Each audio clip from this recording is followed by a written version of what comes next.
Hi everyone, this is the Alt HR podcast where we share best practices in HR, how we have been doing things differently, as well as some business and finance related topics too.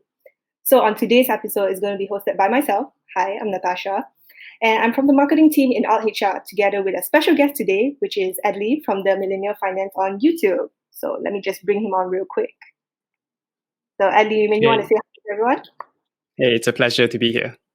Yeah, definitely. And today we're going to be sharing some advice to SMEs who want to improve their employees' financial literacy. So, for context, millennials are people who are born between 1981 and 1996, yeah, which means they're from ages 23 to 38. So, yes, millennials are not as young as many may perceive them to be, like maybe they're in high school and whatnot. In fact, today's workforce is actually made up many of them, and they will be the leaders of organizations in the next 5 to 10 years. So that's a little fun fact for you guys. Yeah, and so Adli, for someone who is in that age bracket yourself, I'm sure you have some knowledge in terms of the statistics and financial habits of millennials in Malaysia. So maybe you'd like to share with us on that?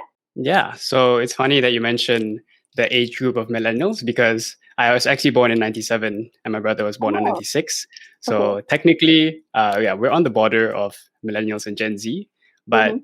what we do when we look at our personal finances is we always want to look forward and manage our money kind of like we are 1, 2, or maybe 5 years older. Mm-hmm. Because as we'll talk about in this podcast, it's a lot about looking forward and looking toward the long game and planning your steps for the future. Mm-hmm. And unfortunately, in Malaysia, like a lot of people don't plan for the long term, and we Yeah. know that because I looked up some reports from like Bank Negara, Kazana, and if the average person were to lose their income, they wouldn't be able to survive for the next 3 months. Mm-hmm. So that means that the average person would have to go into credit if they lost their job today. And we know that that's not really the best option we want to have. Like we don't want to put ourselves into credit for emergencies or if we lose our job, because that just digs us into a hole. And I think we'll talk about credit more and how it's more it's more accessible. And as a result, right now, a lot of young people find themselves in a tough situation when it comes to personal finances. Um, but yeah, even saying that, like I have an older sister, an older brother, and also older friends, and seeing how millennials, how people older than me handle their personal finances, a lot of Mm-hmm. them don't really think about about the long term game, and Mm-hmm. unfortunately, that has hurt a lot of people when unfortunate things happen and things don't go according to plan. Yeah, definitely. I think it's very important because we're not taught about this in school. So Mhm. all this is we kind of had to have a trial and error when we go out into the real world, as in right now, like when we're adulting. So yeah, kind of learn as long as we go about in our lives.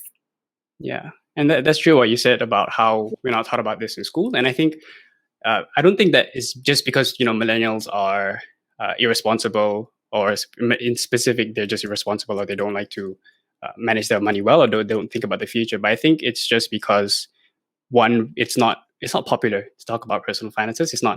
not something you would naturally talk about, whether it's with your friends or at work, and it's become a niche of itself because of how um, out of the mainstream it is.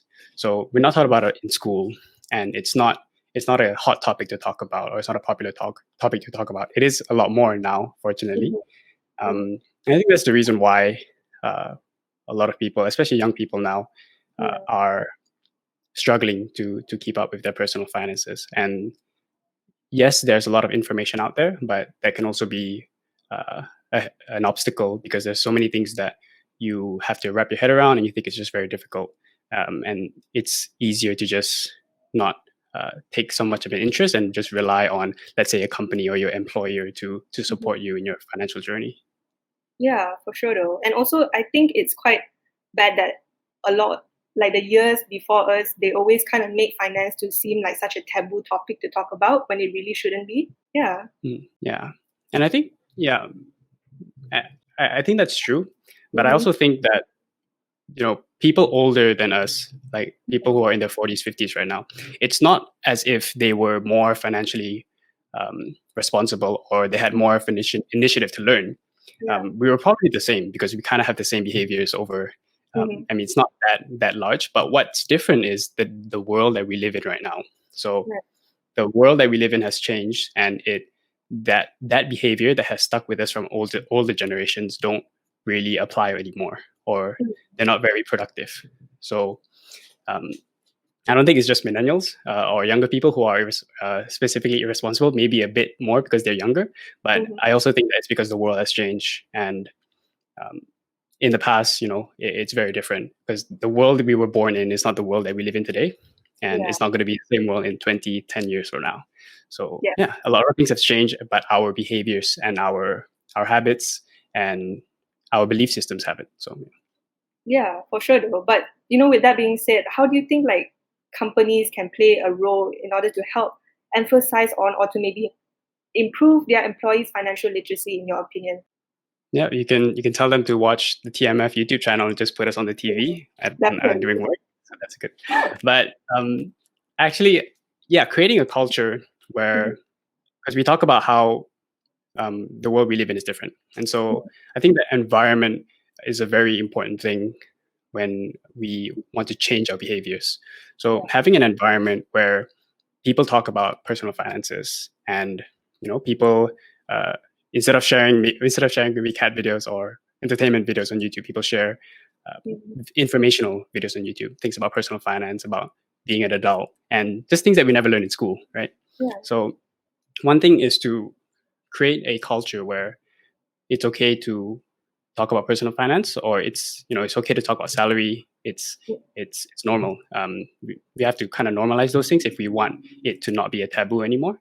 And one thing that I thought about this question, and one thing that I thought could be implemented, because it's easier said than done, but one thing that you could do if you're a business owner is, as a business, you have to manage your company's finances, right? Your cash flow. And one of the great ways to help your employees see the value in understanding finances, while at the same time benefiting your business and improving your business, is to get them in on your company's finances and be transparent. Talk about sales, talk about your debt to service ratio, talk about your cash reserves, right? And so every employee would have some role that relates to the bottom line of the company, whether it's saving the company money, or making the company money short term or the long term. So if you're a business owner and you want to step up your business, while at the same time helping your employees and empowering your employees to help you reach that goal, a great way is to really let them in on your company's finances, right? So we're doing this project because we need to make this amount of money in this amount of time.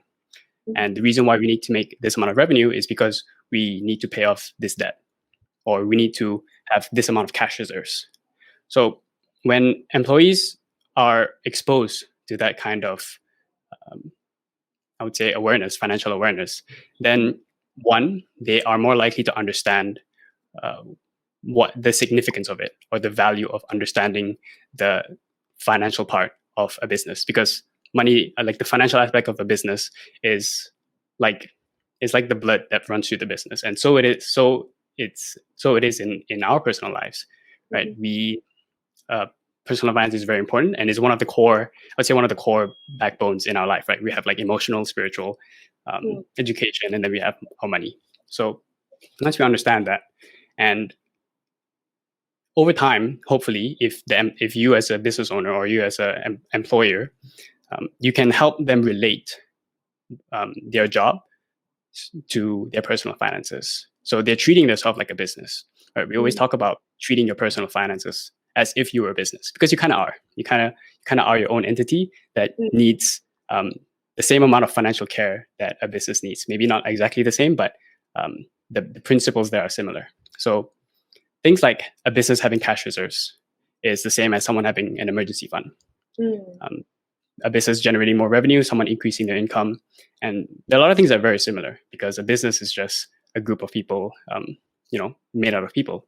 So I believe that if you're an employer, it would greatly benefit you if you could be more transparent and include your employees in the company's financials, so that they know why they're working on a certain project. And they also have a very tangible goal to work towards. And that goal is directly in line with their business interests, which is to either save you money or make you money or contribute to your bottom line. So, and at the same time, your employees will understand finances more.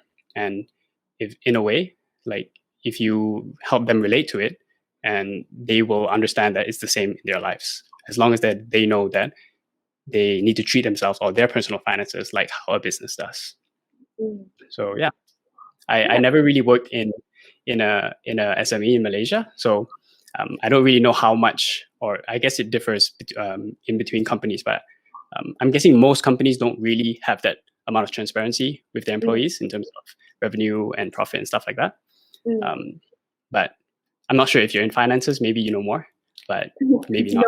No, but I think it's very interesting that you mentioned that, because I have kind of saw it in that way. Even if you don't think about it as an individual, you can look at it as a family. Like when there's a mom and a dad, they're kind of like the head of the household in a way, like the boss of the company, if you really think about it, because they're in charge of, making sure everything is in line and everyone has the right amount of food on their table, just like how employees take care of their employees. So I think the concept you got there is, it doesn't really matter if you're an SME or a medium or a large enterprise, the concept is there. Yeah, right. Sure. Yeah, exactly. Yeah, and then what about in terms of like how a company wants to kickstart employee retirement savings? So what other ways do you think that, companies can do this aside from just helping them save through ETF? Yeah, so I think the hardest part is to get them to understand that personal finance is something they need to take seriously. So once you do that, that's already a big step. So now when we talk about the specific details of the tactics to kickstart their retirement savings, for example, you can do a lot of things like, and always encourage them to take the 11% EPF instead of 9.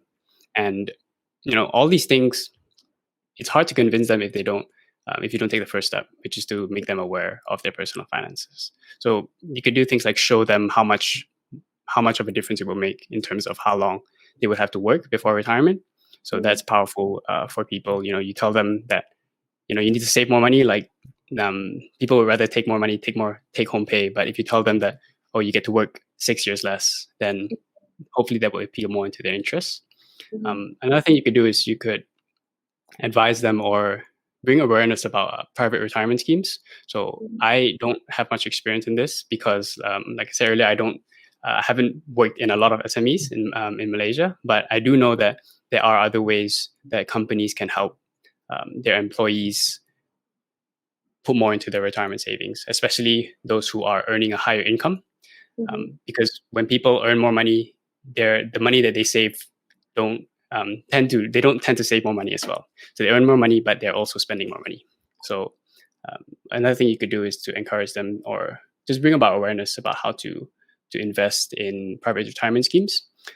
Something new that's coming up as well is you could go with companies like Stashaway. So we work with them and we're with their partners, but we think that they're really cool because they have a very unique concept and they make things a lot more accessible to people now. So yeah, they're a really cool app. Like if you haven't heard of them, you have to check them out, Stashaway. And what they do is they also partner with companies and employers to help educate their employees about personal finances and help manage their retirement savings and stuff like that. So these are some of the things that you could do. Yeah, for sure though. And I think Stashaway is very good because it's so user friendly. And if as someone who might not have a finance background or might not have, parents who have the knowledge to teach them how to navigate financial, ways in life, I think it's a good way to start. Especially investing, it might seem a lot more scarier to a lot of people because they just think like, oh, it's such a gamble, But I think Stashaway is a good like easing into the whole experience. Yeah, definitely. Like if it's easy to do, then you'll do it. Most people don't invest because they think it's hard or it's scary or it's unknown. So the good thing about Stashaway is they make it more accessible, and in a way they reduce that barrier of fear before people actually take that step and start to invest. Yeah, definitely. And then in terms of like how can companies lessen financial burden or even provide support for their millennials employees? Because a lot of millennials these days are, between mid to probably early 30s. So they are starting to have like families, they're starting to have kids. And then how do you think like companies could actually help aid them in that way? Well, I had to think about this, Yeah. and one of you could always do things like, I know there are companies that subsidize lunches. Mm. Maybe big companies. I was doing an internship once, and they had a little canteen where you could order lunch there and things like that. But for jobs that you don't have to be on site for, you could have them work from home or be more flexible in terms of a few days working from home or a few days in the office, and maybe that could help them not only save up the cost of travel but also be there at home if they need to be there. But if they can't really be offsite, or they have to be in the office, one thing that I think employers can do is all these things that we talk about, like the subsidized lunches or the work from home. It's all, I would say, cures or band-aids. But one thing that you want to look at first is how to prevent this from happening, or how to at least put yourself and your employee in a situation where it's not very likely to occur, where you can go to work and you can be an employee and you can be employed in your job fairly smoothly without worrying about things going wrong at home or other obligations.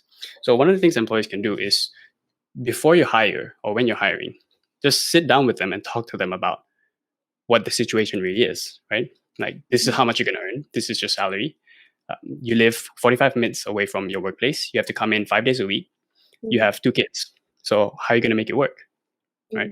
So just talk to them more like you care for them, because you have to care for them. If you want to hire them, then you really have to take note of these things, because the less friction there is between your employee and the job that they have to work on, then the better it is for your company, right? Yeah. So the less that they have to worry about their kids or something wrong going at home or having to travel long distances, then the better they are, the better they will be at work. And I'm sure they'll appreciate it because, unfortunately, not a lot of employers take that much of notice into the employee situation. And I think it's just because it's a very weird process, or it's a very adversarial process when in the hiring stage. So one of the things I could think of that you could really prevent this thing from happening is just sit down with them and talk to them about the situation, about the facts before you hire them, and see whether you can work things out, whether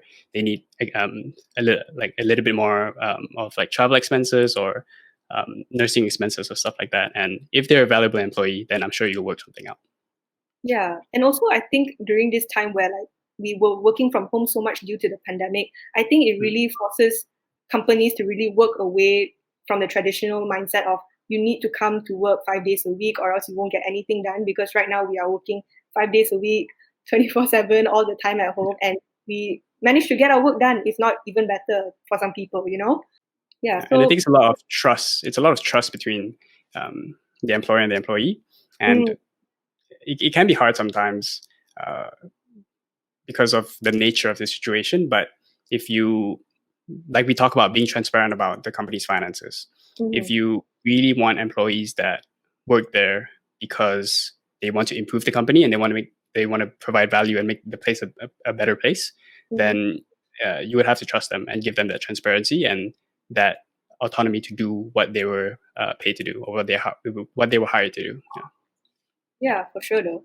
So for millennials who have been in the workforce, for a good number of years, and they wish to be ambitious and start their own business, so what would be an advice that you give to them to make sure that they are financially healthy while doing so? So maybe we can split this into 2 scenarios, perhaps like one being a millennial who lost their job and want to start a new business, and another scenario whereby a millennial employee is still at their job, but they want to start a business. So your advice could be same for both or different. So yeah, what do you have to say for that?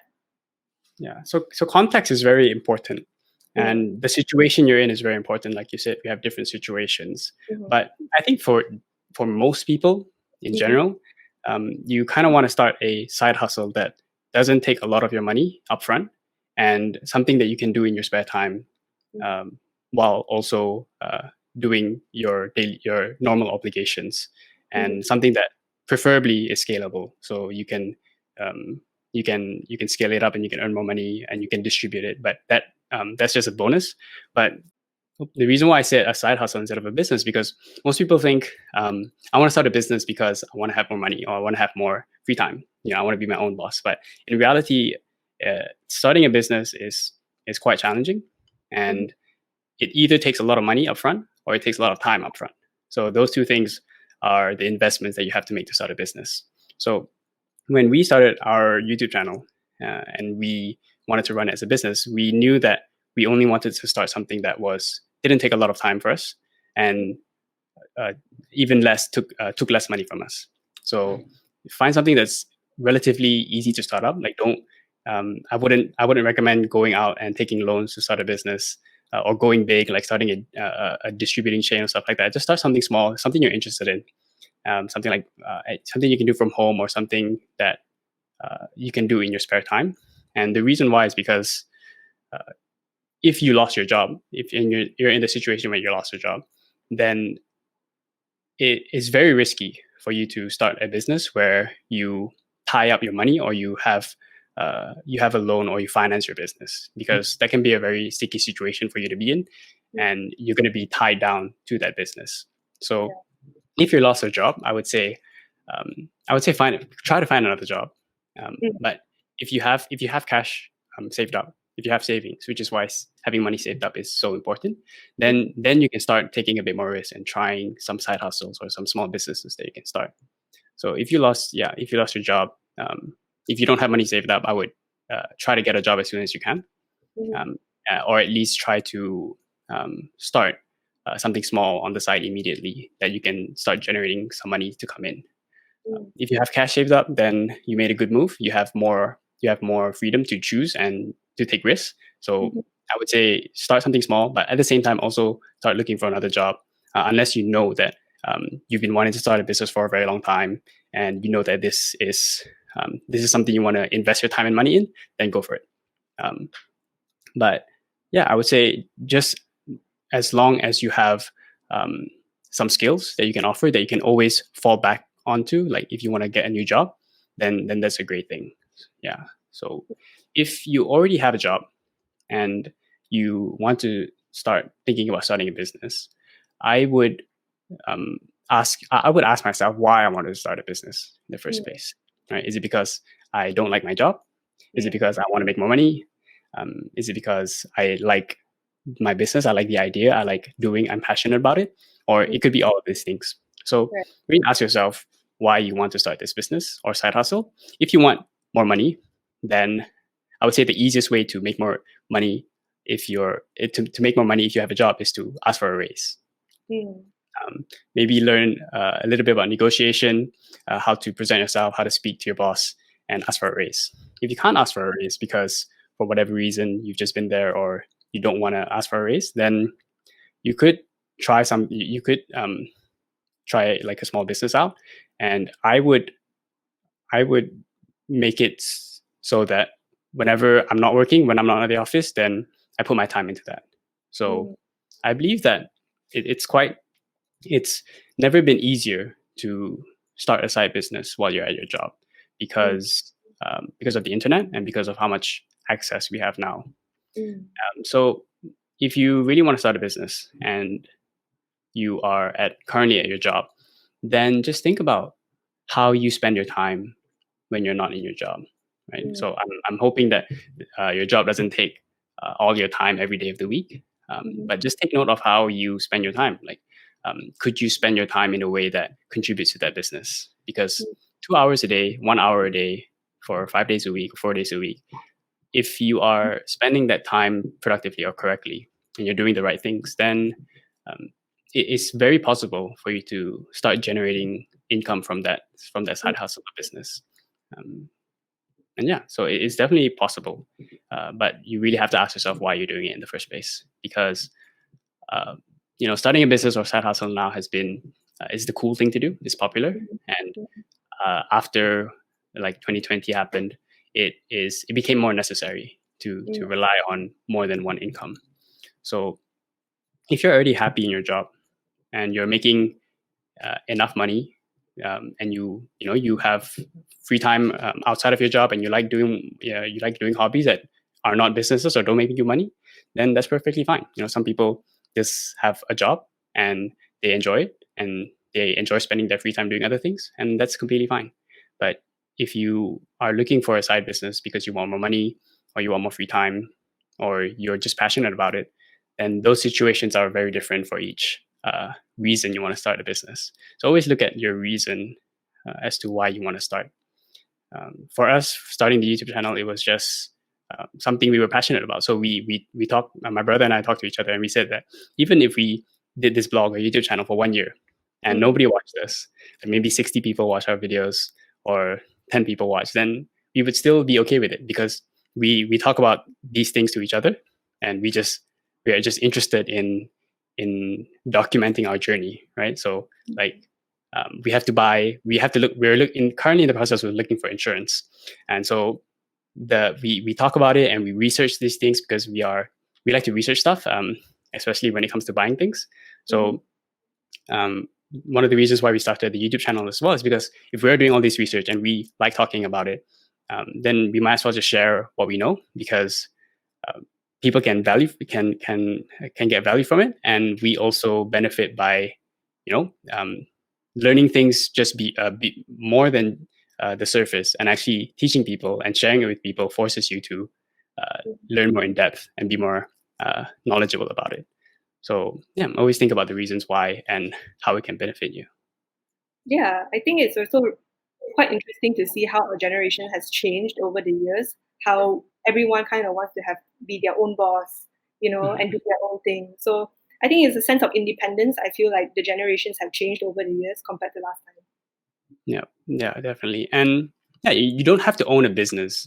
You can be self-employed, right? You can just we call it creating your own job. So if you like baking or if you like cooking, then you could cook and sell online, sell to your neighbors, and you kind of maybe it's not so much of a business, but that's okay if you enjoy it and you're just creating your own job. And it's more and more acceptable now, and it's more and more accessible now, because people realize people want to buy things from other people, right? Not like from people like us, like not necessarily big businesses.